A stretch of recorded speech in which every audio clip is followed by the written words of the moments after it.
నమస్తే సార్ చూస్తే మీరు సీనియర్ నాయకులు ఎప్పుడు రాజశేఖర రెడ్డి గారు ఎప్పటి నుంచో కూడా మీరు ఉన్నారు, చూశారు. అప్పుడు గవర్నమెంట్ ఎన్నో గవర్నమెంట్ చూశారు. మరి గత గవర్నమెంట్కి అంటే ఏపీలో జరుగుతున్నటువంటి అంటే వైఎస్ఆర్సీపీ గవర్నమెంట్కి ఇప్పుడు చంద్రబాబు నాయుడు గవర్నమెంట్కి ఏంటి తేడా గమనించారు? చూస్తే గతంలో అంటే చంద్రబాబు నాయుడు గారు విభజన అప్పుడు జరిగినప్పుడు కంటే కూడా గత 5 సంవత్సరాల్లో ఏదైతే జగన్మోహన్ రెడ్డి పరిపాలన జరిగిన దాంట్లోనే ఎక్కువ కుంభకోణాలు, ఎక్కువ ఆర్థిక సంక్షోభం జరిగింది. ఆ రాష్ట్రం దాదాపుగా 20 సంవత్సరాలు వెనక్కి వెళ్ళిపోయింది. అదేవిధంగా 9,74,556 కోట్లు ఈరోజు అప్పులో ఉన్నాం.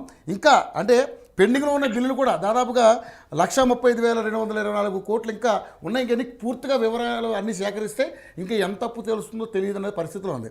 ముఖ్యంగా చూసుకుంటే పోలవరం మీద కూడా ఇది ఏదైతే శ్వేతపత్రం అంతా కూడా ఒక బోగస్ అని చెప్పేసి కేంద్ర మంత్రి కూడా మాట్లాడడం జరిగింది.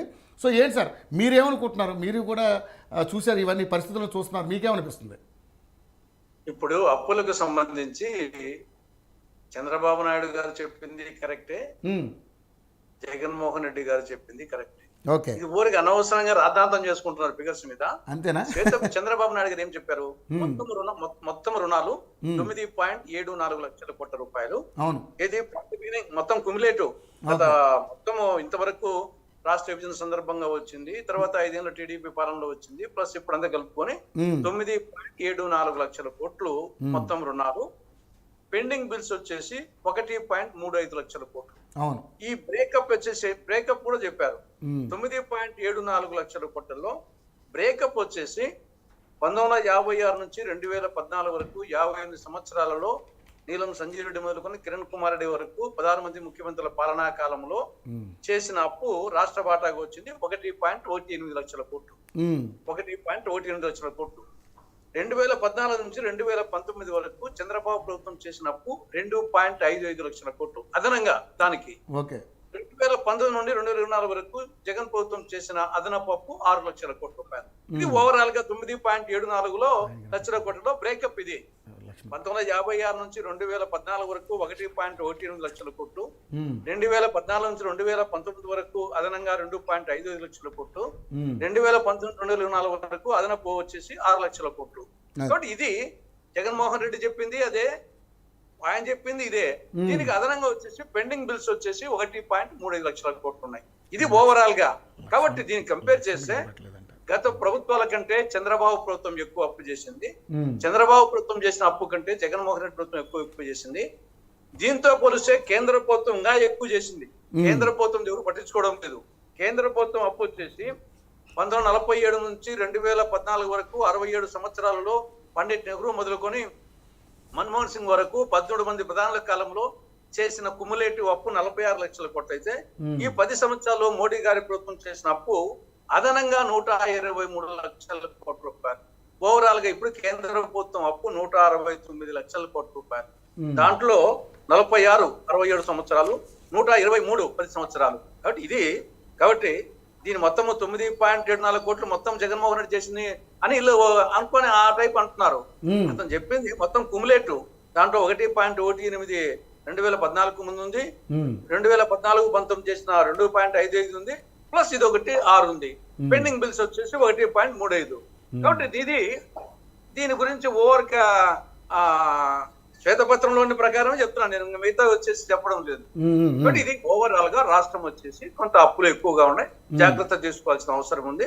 మనం శ్రీలంకను చూసినా గానీ, ఒకప్పుడు గ్రీసు ప్రపంచానికి నాగరికత నేర్పినటువంటి గ్రీస్ దేశం వచ్చేసి అప్పులు ఎక్కువైపోయి ఎంత విపరీత ఇబ్బంది పడిన పరిస్థితి వచ్చింది. శ్రీలంక వచ్చేసి ఆల్మోస్ట్ వచ్చేసి ఐపీ పెట్టే పరిస్థితికి వచ్చినది. కాబట్టి కొంత మనకు జాగ్రత్తగా ఉండాలనేది ఆ ప్రభుత్వానికి నీ ప్రభుత్వం. దాన్నే పొద్దసం చెప్పి చంద్రబాబు నాయుడు ప్రభుత్వం పొద్దసం అదే చెప్పి ఒక విధంగా ఎలిబిగా ఉపయోగించుకునే ప్రయత్నం చేస్తుంది. ఏమీ లేదు, అంతా ఎక్కిపోయింది, కాబట్టి నన్ను కొన్నాళ్ళ పాటు ఇబ్బంది పెట్టద్దు, నేను ఏం చేయలేమని దాన్ని కూడా ఎలిబిగా ఉపయోగించుకుంటున్నారు. కానీ వాస్తవం వచ్చేసి ఇది ముందే తెలుసు, ఎన్నికలకు ముందే తెలుసు, కొత్తగా ఇప్పుడు చెప్పింది ఏం లేదు. ఆ ఎన్నికలకు ముందుగా ఎక్కువ అప్పులు ఉన్నాయని చెప్పాం, ఇప్పుడు ఉన్నాయని చెప్పేసి 9.74 లక్షల కోట్లే. ఎన్నికలకు ముందు వచ్చేసి ఇంకా ఎక్కువ చెప్పాం. మరి అవన్నీ చూసే కదా సూపర్ 6 పెట్టింది.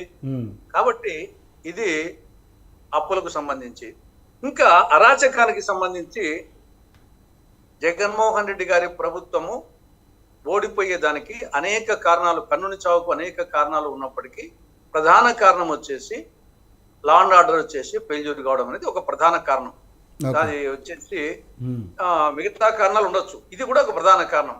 కానీ ఇప్పుడు పరిస్థితి అదేమో 5 ఏళ్ల పాటు, ఇప్పుడు 40-45 రోజులకే ఏమీ లేవు, తక్కువ తినడంలే.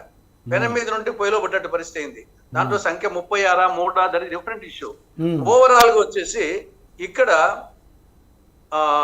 వైకాపా సెంట్రల్ కార్యాలయం తెల్లవారుజామున వచ్చేసి బుల్డోజర్లు పోయి జేసీబీలు పోయి కూల్చడం అనేది ఇది ప్రజాస్వామ్యమా ఇది? రెండవది వచ్చేసి పుంగనూరులో, మిగతా వచ్చేసి భూముల ఆక్రమణలో ఇది డిఫరెంట్ ఇష్యూ. మిథున్ రెడ్డి ఒక నియోజకవర్గపు ఎంపీ వాళ్ళ ఊరికి పోయేదానికి పోతే, వాళ్ళ ఇంట్లోకి పోతే, మాజీ ఎంపీ రెడ్డి పోయి ఇంటి పోతే టీడీపీ వాళ్ళు పోయి ఇంటి మీదకి పోతారా? ఏమన్నా ప్రజాస్వామ్యం అది? ఇన్ని తప్పులైనా ఉండొచ్చు, గతంలో వాళ్ళు చేసింది వాస్తవమే, అది తప్పే. కానీ అది తప్పే, ఇది తప్పే. ఆ విధంగా వచ్చేసి కొలికపూడి శ్రీనివాసరావు గారు పోయి ఆయన చేసింది ఏమి?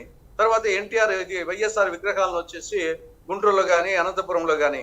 కాబట్టి ఇవన్నీ కొన్ని వ్యక్తిగతంగా జరిగినాయి. ఇప్పుడు వినుకొండ వచ్చేసి వ్యక్తిగతం, అది వచ్చేసి అనవసరంగా జగన్మోహన్ రెడ్డి దాన్ని పొలిటికల్ చేయడం అది కరెక్ట్ కాదు. లా అండ్ ఆర్డర్ ఫెయిల్యూర్ కింద చెప్పొచ్చు కానీ అది పొలిటికల్ కాదు. లా అండ్ ఆర్డర్ ఫెయిల్యూర్ వచ్చేసి అది వ్యక్తిగతంగా ఇద్దరి మధ్య జరిగింది. కానీ ఇది వైకాపా కార్యాలయాన్ని కూర్చోవడం కానీ, పొంగనూరు ఇంటి మీదకి పోయి రెడ్డి ఇంటికి పోవడం కానీ, ఇవి డెఫినెట్ గా వచ్చేసి ప్రభుత్వ పరంగా, పార్టీ పరంగా ఆన్సర్ చెప్పాలా. మిగతా ఇండివిజువల్ గా కొంత జరిగిండొచ్చు. ఇప్పుడు ఈపూర్పాలెం సంఘటన కానీ, నంద్యాల ముచ్చుమరి సంఘటన కానీ, దొరవారి సత్రము, ఇవన్నీ లా అండ్ ఆర్డర్ కింద తీసుకోవాలి మనం. అది పార్టీ పరంగా అది వచ్చేసి చేసినట్టు కాదు, కొన్ని పార్టీ పరంగా ప్రభుత్వ పరంగా చేసినట్టు. కాబట్టి మనం వచ్చేసి గతంలో చేశారని చెప్పేసి ఇప్పుడు వీళ్ళు చేసి వీళ్ళకి అదే పరిస్థితి వస్తుంది. మనం దాన్ని కంపేర్ చేయాల్సిన అవసరం లేదు. 5 ఏళ్ల పాటు అది 5 ఏళ్ల ఫిగర్స్, ఇవి 45 రోజులకి ఫిగర్స్. తర్వాత వాళ్ళకి వచ్చేసి ప్రధాన కారణం ఓటమికి ప్రధాన కారణం అన్నప్పుడు మీరు మళ్ళీ అదే పరిపాలన అందిస్తారని చెప్పేసి ప్రజలు ఓటేశారు కాదు కదా. మంచి పరిపాలన అందిస్తామని ఓటేశారు. కాబట్టి దీంట్లో వచ్చేసి ఆఫ్ కోర్స్ చంద్రబాబు నాయుడు గారు, పవన్ కళ్యాణ్ గారు జాగ్రత్త చెప్తున్నారు. వాళ్ళు మాత్రం పై స్థాయిలో నిరంతరం వచ్చేసి అసెంబ్లీలో కానీ బయట కానీ రాజకీయ కక్ష వద్దని చెప్పేసి నిజాయితీగా చెప్తున్నారు. దాంట్లో వచ్చేసి నో డౌట్ అట్ ఆల్. కానీ కొన్ని అవాంతనీయ సంఘటనలు కొన్ని జరుగుతున్నాయి, అవి కూడా జరగకుండా చూసుకోవాల్సిన అవసరం ఉంది. ఓకే, సో మొత్తానికైతే మరి పోలవరం విషయంలో ఏమంటారు సార్? అదంతా పోలవరం అనేది కూడా పెద్ద బోగస్ అని మాట్లాడుతూ ఉన్నారు. దాని మీద శ్వేతపత్రం కూడా పెద్ద బోగస్ అని మాట్లాడారు. అది కూడా సెంట్రల్ మినిస్టర్, జలశక్తి మినిస్టర్ కూడా మాట్లాడడం జరిగింది. దాదాపుగా వాళ్ళు అంటే 3 ఏళ్లలో పోలవరం పైకి దాదాపు 8,044.37 కోట్లు విలువైన పనులు జరిగితే, కానీ బాబు శ్వేతపత్రంలో 4,167 కోట్లే గత ప్రభుత్వం ఖర్చు చేసిందంటూ కూడా మాట్లాడడం జరిగింది. ఇప్పుడు రాష్ట్రానికి వరప్రసాద్ని కావాల్సిన పోలవరం వచ్చేసి దుఃఖదాయని దానికి కారణం వచ్చేసి నంబర్ 1 కేంద్రంలోని బీజేపీ ప్రభుత్వం, నంబర్ 1 ముద్దాయి, number 2 Chandrababu TDP, number 3 Jaganmohan Reddy. ముగ్గురు కారణమే అంటాను. ఎందుకంటే విభజన చట్టంలో సెక్షన్ 90 ప్రకారంగా ఇది జాతీయ ప్రాజెక్టు, దాన్ని కంప్లీట్ చేయాల్సిన బాధ్యత ఇరిగేషన్ కాంపోనెంట్ ను, ఎలక్ట్రిసిటీ కాంపోనెంట్ కాకుండా ఇరిగేషన్ కాంపోనెంట్ ను పూర్తి చేయాల్సిన బాధ్యత వచ్చేసి కేంద్ర ప్రభుత్వానికి. మీరు వచ్చేసి పోలవరం ప్రాజెక్ట్ అథారిటీ ఎందుకు పెట్టారు? కాబట్టి దాంట్లో చంద్రబాబు నాయుడు తప్పు చేసినా, జగన్మోహన్ తప్పు చేసినా కారణం మీరు వచ్చేసి పోలవరం ప్రాజెక్ట్ అథారిటీ, అది మీ ప్రాజెక్టు, విభజన చట్టం ప్రకారంగా మీరు చేయాలా. తర్వాత మీ తరపున వచ్చేసి పోలవరం ప్రాజెక్ట్ అథారిటీ ఉంది, ఎవరు తప్పు చేస్తుంటే ఏం చేస్తున్నారు? మీరు వచ్చేసి 5 ఏళ్ల పాటు ఎందుకు కంప్లీట్ చేయలేకపోయినారు? దానికి వచ్చేసి గతంలో 32% అయిపోయింది కాంగ్రెస్ హయాంలోనే, మిగతా వచ్చేసి దాన్ని ఎందుకు చేయలేకపోయినారు? 5 సార్లు బీజేపీకి చేయాలంటే. కాబట్టి నంబర్ 1 వచ్చేసి ఈ లోపల వచ్చేసి డాఫ్రామ్ వాళ్ళు కొట్టుకుపోయింది, డాఫ్రామ్ వాళ్ళు దెబ్బతిన్నది, upper coffer dam, lower coffer dam, తర్వాత వచ్చేసి